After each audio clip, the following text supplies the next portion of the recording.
Mungkin ya pemerintah membangun itu kan bertahap, tetapi jangan juga kelamaan. Desa Anak Etama Kesa hari ini itu kedatangan Kades yang luar biasa, Kades Jonggon, Pak Sarul. Apa kabar Pak? Baik. Memang gini Pak, kalau di YouTube itu harus ada basa-basinya dulu ya kan? Baik. Pak Sarul, kemarin kami baca berita ya kan, ya terkait mengenai masalah infrastruktur lah di Jonggon, Desa Jonggon Pak ya, Jonggon Kampung jorangnya Pak ya. Desa Jonggon. Nah itu gimana kesannya tuh Pak? Ya kalau kita melihat berbicara infrastruktur itu Jonggon itu kan secara geografis 15 desa di Kecamatan 20 yang notabene-nya agak penempatan secara geografis agak ke ujung. Lalu kalau kita mau berbicara berkaitan dengan jalan, jalan itu mulai saya belum menjabat jadi kepala desa tahun 2016, itu jalan itu sudah kondisinya udah parah. Masyarakat kadang ada beberapa dusun di dalam, ada namanya dusun Jogode. Dusun Jogode itu transmigrasi yang didatangkan oleh pemerintah itu melalui Dinas Transmigrasi tahun 2003. Tetapi ada satu kampung di sana namanya Kampung Jonggon itu, masyarakat asli yang jauh sebelum ada Margahayu tahun 76 dan 82. Transmigrasi Jonggon B juga dihadirkan 82. Jauh sebelum itu sudah ada masyarakat yang hidup membangun kehidupan di dalam itu. Namanya Jonggon Kampung. Jadi kalimat Jonggon itu desa tertuanya yang kebetulan yang saya bina sekarang. Tetapi kita berbicara pertumbuhan di hampir di segala aspek. Jonggon Kampung ini ketinggalan. Termasuk infrastruktur tadi Pak? Termasuk infrastruktur itu tadi. Ya persoalannya mungkin ya pemerintah membangun itu kan bertahap. Tetapi jangan juga kelamaan.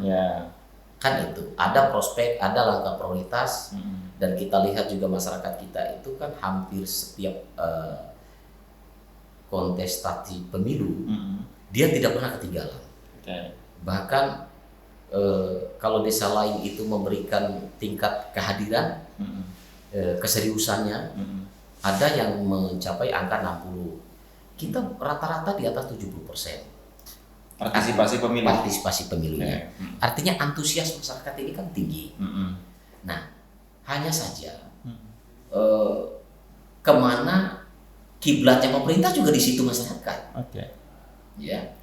Apapun regulasi dari pemerintah tetap diikuti masyarakat situ. Insya Allah selalu itu diikuti. Tetapi persoalan kalau kita sudah berbicara jalan, saya dilantik 14 September 2016. Masyarakat itu yang dari ada 2 dusun yang saya bilang tadi, Jonggon D, 250 kakak dengan masyarakat Jonggon Kampung yang kurang lebih 200 kakak itu. Mereka kalau mau keluar dari kampung itu, ketika cuaca musim hujan, itu mereka pakai celana sepatu itu dimasukkan ke kresek. Plastik. Sampai segitunya Pak ya? Sampai segitunya kondisi sepatu itu. Tetapi karena kita melihat dengan saya jadi Kades, saya ingin ada satu terobosan atas satu gerakan langkah percepatan sehingga masyarakat itu betul-betul ya layaklah melewati jalan itu. Akhirnya kita melontorkan dana dari DD 397 bukan 379. Ya dari DD yang notabene-nya jalan ini menjadi tanggung jawab Kabupaten Kertanegara.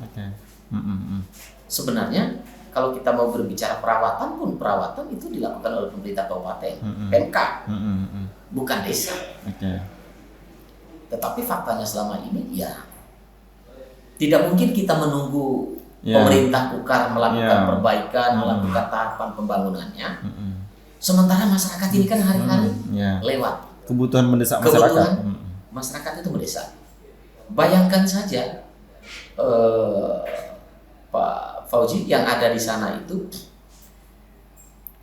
masyarakat yang ada di dalam ketika mereka mengambil hasil panen lalu mengkontribusikan keluar, rata-rata orang yang dari bawah mau beli tidak usah jauh, pisang saja. Mereka beli pisang aja sudah hampir tidak ada harga. Karena persoalan mereka berhitung kerusakan kendaraan dan sebagainya dengan mobilisasi yang luar biasa parah. Tetapi begitu jalan itu baik, hasil-hasil panen masyarakat itu udah mulai ada nilai. Ya, dan bukan lagi tidak didominasi oleh salah satu yang punya keberanian yang sudah siap mental dengan kondisi jalan dan sebagainya. Tidak lagi seperti itu. Dengan kita melakukan ada perbaikan jalan itu, hampir rata-rata masyarakat di sana berlomba-lomba datang, menawarkan mana pisangnya. Bayangkan tidak usah jauh, urusan besi tua aja udah gerobak itu tiap hari yang datang. Bahkan bukan 1-2 lagi. Artinya hal yang kecil. Belum lagi sekarang masyarakat kita itu kan ada sebagian berbicara perkebunan. Nah, contoh kondisi yang ada sekarang, jembatan itu sebentar lagi udah roboh gitu. Oh, ada jembatan di sana Ada 2 jembatan itu yang dilintasi oleh masyarakat itu, yang urgent banget itu ada 2. Lantainya aja udah bolong-bolong, bantalan bawahnya itu patah. Nah, itu ada upaya. Kemarin saya coba koordinasikan dengan masyarakat, tokoh-tokoh. Coba nanti upayakan kita gotong royong. Apa langkahnya? Jangan sampai ada korban nantinya kalau kita berbicara jalan. Lalu langkah kita selama ini jalan itu perawatan yang dilakukan kita. Jadi ada kolaborasi yang dilakukan oleh pemerintahan desa kita. Gabungkan kolaborasi itu adalah CSR-nya perusahaan.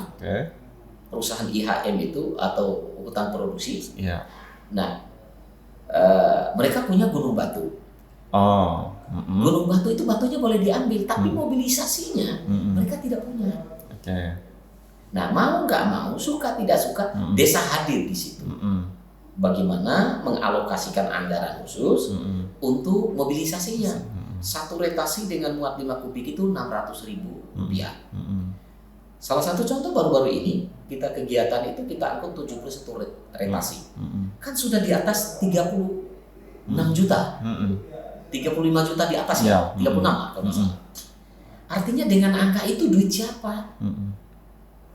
Sementara ini adalah merupakan domainnya pihak pemerintah Kabupaten Kutai. Tapi pemerintah sudah janji kan tahun ini, Pak? Janjinya itu. Janji tahun ini. Sekitar 3, kalau saya tidak salah, kurang lebih 3 bulan yang lalu, Pak Bupati dan Pak Wakil hampir semua perangkat daerah itu hadir, mulai dari PU, terus ke Kepala Bapeda, yang lain-lain hadir waktu itu. Beliau ada acara membagikan sembako ke daerah masyarakat mualaf yang ada di sana. Bagikan sembako, terus waktu sambutan kita menyampaikan, menyuarakan berkaitan dengan jalan itu. Nah, Pak Bupati sendiri yang menjawab bahwa akan direalisasikan melalui APBD perubahan 2022. Nah, itu jawaban beliau. Tapi ternyata kita melihat kemarin ini tidak bisa lagi dilakukan pada tahun berkenaan. Harus dilakukan pada tahun 2023. Nah, mudah-mudahan ini bukan janji kosong. Itu harapan kita. Iya. Karena memang di atas itu tidak tahu Pak, ada turbulensi kah atau apa kan, kita tidak tahu ya kan. Ya mudah-mudahan aja Pak ya, infrastruktur bisa berjalan baik di Desa Jonggon. Selanjutnya Pak, Desa Jonggon ini apakah masuk di kawasan IKN Pak? Masuk Pak ya. Jonggon itu bahkan yang di Jonggon C, saya Jonggon C ini desa Desa Jonggon Desa juga sama. Jadi wilayahnya itu Jonggon Desa itu atau Desa Jonggon itu wilayahnya Jonggon C, Baru, Kampung Lama, dan Jonggon Kampung, Desa Lama dengan Jonggon D. Itu masih satu desa. Nah, pada tahun 2019 kemarin, kalau tidak salah di bulan 6, tanggal 20, Pak Dirjen Kementerian, Pak M. Nurdin, beliau menyampaikan waktu kita tinjau ke lapangan, beliau menyampaikan bahkan karena ini merupakan pengembangan ibu kota negara, Desa Jonggonnya, jadi konsep jalan pun itu beliau sudah menyampaikan bahwa itu jalur 2 yang semi tol. Beliau sudah menyampaikan itu. Nah, berarti ramai kampung kita tuh Pak. Ya mudah-mudahan lah, amin. Ya tidak nyampe ke saya, tapi mudah-mudahan nyampe ke anak cucu saya lah. Paling tidak seperti itu. Jadi masuk Pak ya. Masuk. Alhamdulillah. Mudah-mudahan dengan adanya ibu kota, infrastruktur ini juga cepat digenjot Pak ya dari pemerintah sebenarnya. Ya itu harapan kita. Tetapi kalau saya mau berbicara jujur begini. Kita ini kan jangan lagi menunggu konsep terbentuknya otorita IKN-nya, tetapi apa yang diperbuat oleh pemerintah saat ini, kan tidak boleh konsep ini tunggu aja lah, datang otorita terbentuk dan sebagainya, baru nanti yang bangun adalah IKN, lalu kemana kita? Kan itu pertanyaan saya. Mohon maaf, saya sebagai kades kan. Loh ini kemana kita ini, pemerintah daerah dan sekitar ini kemana? Kok kita harus menunggu itu? Seandainya itu tidak terjadi, akan selamanya seperti itu. Akan selamanya seperti itu kan, kalau baca kan seperti itu. Intinya harus ada persiapan juga lah Pak ya. Ya paling tidak, itu. Ya bukan lagi persiapan, langkah-langkah percepatan ini apa sih yang dilakukan? Jadi moto pemerintahan Kabupaten Kutai Negara ini kan, saya ingat betul itu. Kalau sekarang kan motonya Pak Idaman gitu kan. Kalau dulu kan motonya itu bagaimana memberikan pemerataan ekonomi dan pembangunan dimulai dari bawah.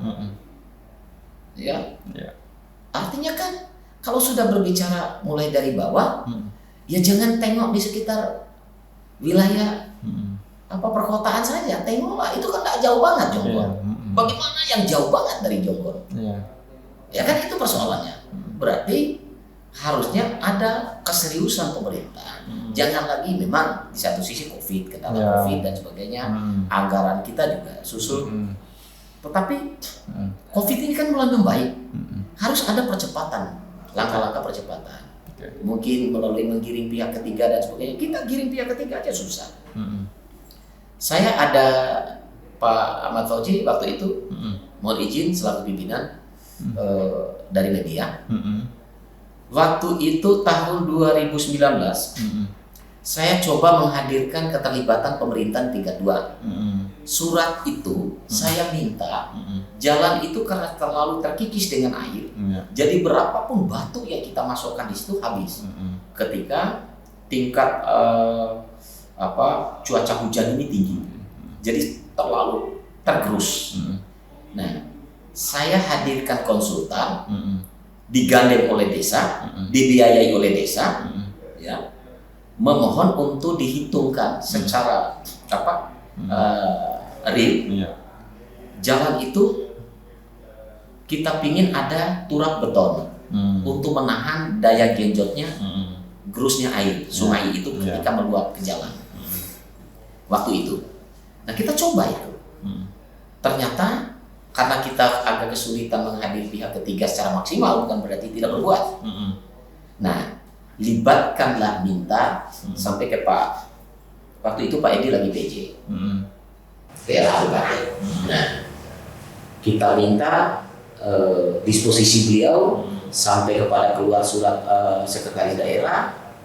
Sekretaris daerah itu menyurati 2 perusahaan IHM yang bergerak di kalangan industri dan perusahaan budidaya perkebunan kelapa sawit. Sampai sekarang ya mereka belum ada kontribusi berkaitan dengan konsep dan sudah tertera bahwa sekretaris daerah tulisan di atas. Berarti itu tidak diindahkan, Pak ya? Oke. Tidak diindahkan. Nah, tapi kalau hal-hal yang kecil kita tidak juga munafik. Ada kontribusi pihak perusahaan. Tetapi untuk menuntaskan persoalan-persoalan bagaimana kita mendorong melakukan percepatan pembangunan, bagaimana mendorong berkaitan dengan pemberdayaan masyarakat kita, belum. Tapi langkah-langkahnya sudah ada. Artinya kontribusi bukan kita hilangkan. Ya, setidaknya ikhtiarnya sudah lah, ya Pak ya. Betul. Cuman harapan kita lebih maksimal ke depan. Itu. Mudah-mudahan Pak segera lah, karena namanya infrastruktur jalan ini kan berpengaruh terhadap ekonomi, pendidikan, dan segala macam lah. Harus dalam sana masyarakat. Nah, kita kembali ke Desa Jonggon ini Pak. Iya kan. Potensi di Desa Jonggon ini apa-apa saja sih Pak? Kalau kita mau sampaikan itu ke masyarakat secara umum. Ya, secara umum. Kalau potensi kita itu sudah menjadi moto kita itu ada 4. Ya, kita lebih kepada pertanian, perkebunan, terus perikanan dengan wisata. Nah, kalau kita mau berbicara 4 poin ini, saya pikir sudah tinggal bagaimana aplikasinya saja. Jadi kalau kita berbicara kultur desa dan sebagainya itu sudah ketika itu tercover, insya Allah jalan. Saya pikir insya Allah jalan. Dari sisi tanah, dari sisi apa dan segala macam itu. Dan kondisi masyarakat seperti itu di saat ini sekarang. Nah selanjutnya Pak, selama kita memimpin nih Pak, apa-apa saja yang telah terrealisasi di dalam program kerja kita Pak? Saya menjabat insya Allah nanti di 14 September 2022 ini kan habis. Berarti hampir berjalan, benar, artinya hampir mencapai 6 tahun ya. Langkah pertama dan menjadi niat, ya visi dan misi saya waktu itu memang lebih kepada Jonggon itu kalau sudah berbicara administrasi memang kedodoran paling belakang. Bahkan anggaran pun waktu itu ADD pun pernah dihentikan karena tidak ada peng-SPJ-an, bentuk pertanggungjawaban dan sebagainya. Nah, sehingga saya punya keinginan besar waktu itu. Pertama, bagaimana melakukan reformasi birokrasi. Ya, reformasi birokrasi itu mendorong percepatan pemahaman di internal, ya di internal desa waktu itu secara struktural. Aparatur desanya. Betul. Nah, tidak lagi pelayanan itu carut marut. Kita ingin pelayanan itu benar-benar didesain sedemikian rupa sehingga bukan saja hanya bisa diakui, tetapi kita sudah masuk kepada prospek yang benar-benar ini loh yang sebenarnya arahnya ke sana. Apalagi era sekarang ini kan lebih dituntut kepada kita bagaimana ke digital, itu harus bisa. Nah, tapi jaringan, kita melakukan pengkaderan. Jaringan di situ gimana Pak? Betul. Jaringan alhamdulillah sudah sekarang sudah bagus. Yang awalnya juga berjatuh bangun, tapi sekarang kan sudah dengan adanya tower Telkomsel sudah terbangun. Alhamdulillah jaringan sampai ke ujung sudah tuntas. Nah, di sisi lain ada persoalan kedua yang terpenting waktu itu adalah jalan. Ya, yang kita sudah bahas di depan tadi. Nah, itu ada beberapa persoalan termasuk di gang-gang sekarang sudah mulai tercover. Cuman kalau panjang dan sebagainya kita belum hitung secara spesifik.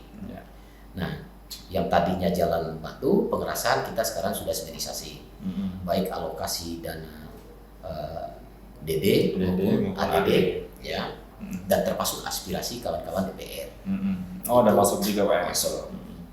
Jadi kalau sudah berbicara jalan hanya saja karena kita pingin pemerataan pembangunan yang di dusun yang saya bilang yang di paling jauh yang kita cerita di depan tadi. Nah, ini yang betul-betul ya satu pencapaian juga karena waktu itu anak-anak sekolah mau sekolah aja susah karena penuh dengan jalan tanah. Jonggon pada saat sebelum saya menjabat. Setelah saya menjabat, ya boleh tanya langsung ke masyarakat. Alhamdulillah tidak ada yang kesulitan mereka untuk berangkat sekolah. Artinya hampir semua tercover berkaitan jalan tanah sudah tercover semua menjadi pengerasaan. Di sisi lain ada tahapan kita waktu itu, Jonggon ini kan di luar daripada kampung masyarakat asli yang notabene-nya Kutai Dayak. Ada transmigrasi yang di Jonggon C, yang di daerah saya. Transmigrasi yang didatangkan itu 300 kakak tahun 2002 dan Jonggon D didatangkan juga dari Jawa 250 kakak. Itu 2003 itu juga belum tahu kejelasan mereka waktu itu. Akhirnya dengan adanya program Prona yang disampaikan Pak Jokowi, bagaimana melakukan proses pensertifikatan tanah. Nah, langkah-langkah itu yang kita masuk dan melalui program PTSL. Dan alhamdulillah saya sudah terbagi saat ini sudah terbagi 1.330 sertifikat. Ya. Nah, untuk yang belum terbagi, saya mohon maaf lupa saya data BPN yang terakhir ini. Tapi sudah masuk di program dan siap dipercetakan oleh mereka. Artinya 1000-an itu Pak? Ya. Sudah goal? Ya, sudah dibagi itu. Yang belum terbagi masih ada 300 sekian. Saya lupa angka di 300 sekian. Tapi itu sudah siap dibagikan. Karena itu program sudah masuk. Jadi total kurang lebih nanti di akhir sekitar 1.800 sertifikat insya Allah yang sudah terluncur di Jonggon. Yang tadinya masyarakat ada kekhawatiran dengan status bagaimana kok puluhan tahun transmigrasi datang tidak ada kejelasannya. Dan alhamdulillah, tapi memang masih ada PR kita karena ada beberapa warga juga yang mungkin kalau berbicara sertifikat transmigrasi, saya pikir sekitar 15% yang belum clear. 85-nya sudah. Nah, ada lagi tuntutan bagaimana kita memberikan pemerataan karena masyarakat kita itu jujur, yang notabene-nya agak keras. Masyarakat yang ada, yang terutama yang berkaitan dengan asli. Nah itu gimana kita nyikapinya itu Pak? Beberapa usulan itu, beberapa usulan itulah yang kita sikapi kemarin. Dan alhamdulillah saya dengan melalui program PTSL itu kita mediasi Pak. Betul, kita melakukan rapat berkali-kali sehingga sertifikat untuk masyarakat lokal yang saya bilang 1.800 itu ada sekitar 900 sertifikat itu untuk lokal. Jadi hampir imbang. Makanya ketika kita dorong kerjasama dengan pihak BPN dan sebagainya dengan konsultannya, kita mendapatkan kuota itu sehingga masyarakat lokal pun merasa tenang. Karena mereka juga sudah mendapatkan sertifikat. Iya, mereka juga mungkin dalam pikiran mereka takut juga hak mereka diambil, ya kan? Yang datang juga yang nggak tahu juga itu nanti juga nggak jelas, ya kan? Jadi ketika ada program itu sangat membantu, Pak. Sangat membantu. Dan dan Bapak, ya kan, mampu melakukan mengeksekusi program itu, ya. Ya. Karena nggak banyak juga Pak, desa-desa yang mampu tuh Pak. Ada yang dikasih jatah ini ternyata nggak mampu. Ya. Sampai 1.800-an Pak. Ya. Insya Allah akan terbagi sampai saya akhir jabatan ini, insya Allah sekitar 1.800 itu akan terbagi semua. Nah, berkaitan dengan sertifikat itu capaian kita. Terus di sisi lain kita sudah berbicara ada 4 yang saya baca tadi, mulai dari pertanian, perkebunan, perikanan, dan wisata. Nah, kalau kita berbicara ke pertanian, sekarang kita ada beberapa alat yang sudah kita bantukan kepada petani. Ini pertanian padi Pak ya? Padi, sawah. Nah, hand traktor, ada yang modelnya yang pakai rotari, yang pengelolaan tanah, ada juga yang perontokan padi. Sudah ada yang kita luncurkan untuk mempermudahkan petani-petani kita. Ada yang berkaitan dengan bagaimana kita membuat normalisasi sungai, kita membuat irigasi itu untuk memperlancar air untuk petani. Udah kita upayakan. Ada kita membuatkan embung untuk mendorong petani. Berbicara persawahan Jonggon, ya saya katakan upaya pemerintahan yang kita lakukan sudah banyak. Ya, banyak berkaitan dengan petani itu sendiri. Untuk SDM-nya, pemberdayaannya kita melakukan pelatihan masyarakatnya. Jadi edukasi itu sudah kita lakukan. Untuk mengedukasi kepada masyarakat itu kita berikan pelatihan. Bahkan RT pun kita memberikan edukasi untuk melakukan pelatihan. Belum lagi program 50 juta per RT ini kan? Nah, banyak lagi tuh yang bisa. Nah, mudah-mudahan program itu bisa terlaksana dengan baik, sesuai kita pikir ya, sesuai sasaran, tepat sasaran. Mudah-mudahan, karena apapun alasannya itu kan secara full adalah berdasarkan Perbu Bupati. Ya. Selanjutnya Pak, pertanian, perkebunan gimana di situ Pak? Perkebunan, komoditinya apa Pak? Mereka jujur kalau perkebunan itu kan sawit dengan karet Jonggol yang lebih kental. Saat ini yang ada. Karena memang kebetulan kita kan ada pabrik yang letaknya dekat kita, bertetangga dengan Sungai Payang. Pabrik itu kan masuk di wilayah Sungai Payang. Itu perusahaan apa Pak? Perusahaan perkebunan sawit. Iya. Apa Pak? Pabrik sawit. CPO. Nama perusahaan pengelola minyak. Oh, PT Niaga Mas Gemilang. Niaga Mas Gemilang. Iya. Ya mungkin sama lah ketika Sungai Payang menyampaikan, karena itu memang rumahnya dia yang masuknya, tapi berdekatan sekali. Karena yang lebih banyak yang membebaskan lahan itu adalah Sungai Payang dengan masyarakat Jonggol. Untuk sehingga berdiri dan terwujudnya PT Niaga Mas Gemilang. Nah, pabriknya di situ. Ya. Jadi masyarakat di situ. Bahkan masyarakat itu ada yang jual langsung ke perusahaan bagi yang memiliki SPK, ada juga yang jual ke ada namanya timbangan sekarang Mas. Timbangan yang dibuat di tempat saya aja sudah ada 2 timbangan. Jadi timbangan itulah sebagai wadah. Jadi mereka datang timbang di situ, hasilnya berapa dibayar. Nah, pengepul lah ya. Pengepul. Itulah yang langsung ke Niaga Mas. Jadi mereka tidak lagi ribet menunggu 2-3 hari. Jadi langsung hasil petaninya panen, begitu diantar, timbang, hasil timbangnya keluar, udah dibayar. Itu yang berkaitan dengan perkebunan kalau saat ini. Nah, kalau karet, saya lihat juga mereka jalan. Cuman yang lebih persentase lebih tinggi memang lebih ke sawit.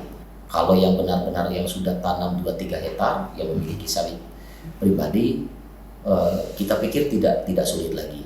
Karena sebagian itu kan mereka lebih mengharap upah ke perusahaan, artinya dipekerjakan oleh perusahaan.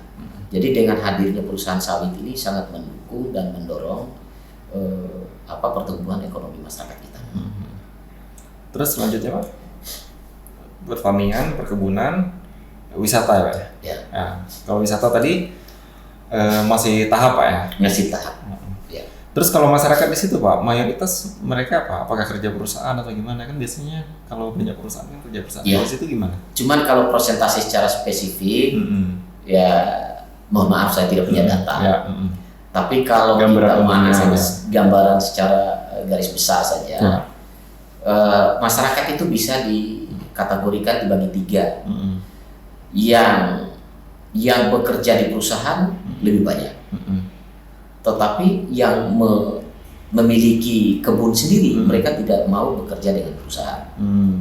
Nah, begitu juga yang bagian pertanian tadi.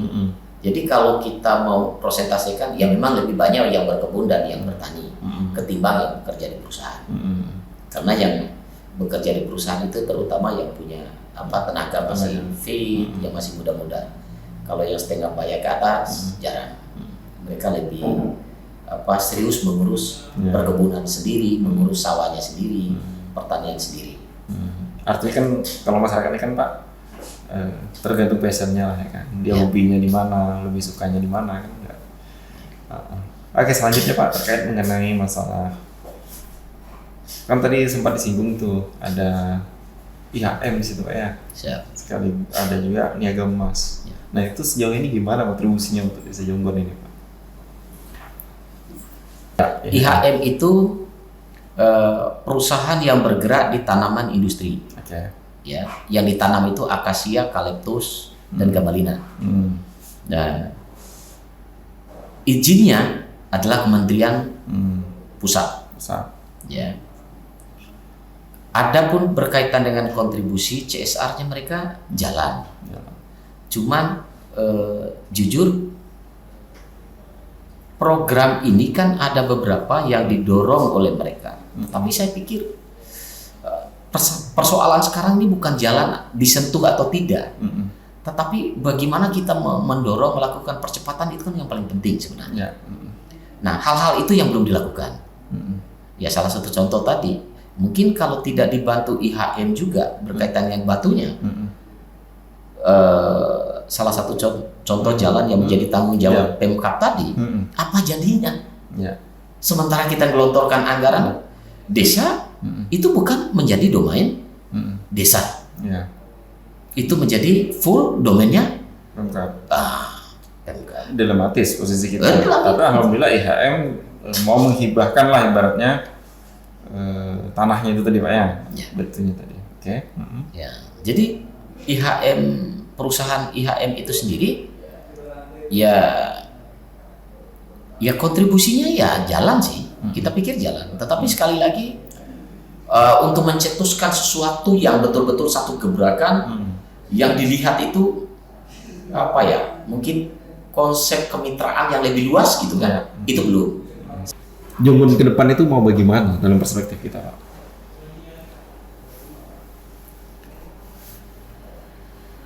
Kalau kita melihat Jonggon itu kan, ya saya sedikit mundur keterkaitan dengan ada di situ bagian daripada ibu kota negara, walaupun bagian dari penyangga. Nah paling tidak ada beberapa aspek itu yang harus dibangun. Nah, salah satu contoh, tapi bagaimanapun kita membahas tuntas, membuka berbagai macam aspek tadi, tapi ketika sudah berbicara infrastruktur kita jelek, tidak akan mendukung semua persoalan yang ada. Tapi ketika sudah berbicara jalan kita bisa bagus, layak untuk dilewati, jembatan kita bagus, saya yakin semua persoalan lain dengan sendirinya akan maju, berkembang, baik ekonominya maupun dalam proses perekonomian masyarakat. Ya, karena itu kan hampir semua persoalan itu kan tertumpuk kepada infrastruktur. Bagaimana petani mau menjual hasil pertaniannya kalau jalannya jelek? Saya pikir sedikit aja. Saya sebentar lagi kan udah habis masa jabatan ya. Nah, kita pingin sih berkaitan dengan masyarakat saya khususnya Jonggon, karena apa yang menjadi komitmen Pak Bupati Kutai Negara berkaitan dengan mau membangun jalan dan jembatan yang insya Allah karena tidak bisa dengan tahun ini, insya Allah di tahun 2003. Nah, mohon itu juga bantu juga menyuarakan, ya. Jadi diingat ini bukan, mudah-mudahan sekali lagi ini bukan janji kosong, tapi harapan kita masyarakat ya sabar. Karena masih banyak juga masyarakat secara keseluruhan Kukar yang jauh lebih sakit kondisinya daripada Jonggon. Nah, tetapi tidak boleh juga pesimis. Kita harus tetap harapan kita tetap besar lah. Ya, mungkin itu yang terpenting. Oke, thank you Pak Sahil udah berkesempatan hadir dan juga banyak memberikan referensi lah bagi kami Pak ya, yang mungkin juga dari kami sendiri belum tahu tentang Jonggon. Ternyata seperti itulah Jonggon. Iya, kan? Seperti itulah Jonggon. Iya. Nah, kalimat terakhirnya memang seperti itulah Jonggon. Ya. Sukses selalu semoga Jonggon. Amin. Mantap lah ya kan. Amin. Okay. Ya. Dan sampai demikian itu tadi diskusi Atam dengan Pak Sahrul, Kades Jonggon. Semoga beliau diberi kesehatan selalu dan juga buat Anda semua. Amin. Terus ikuti YouTube ATV Talks di program Etam Bekes. See you. Terima kasih. Siap, Pak.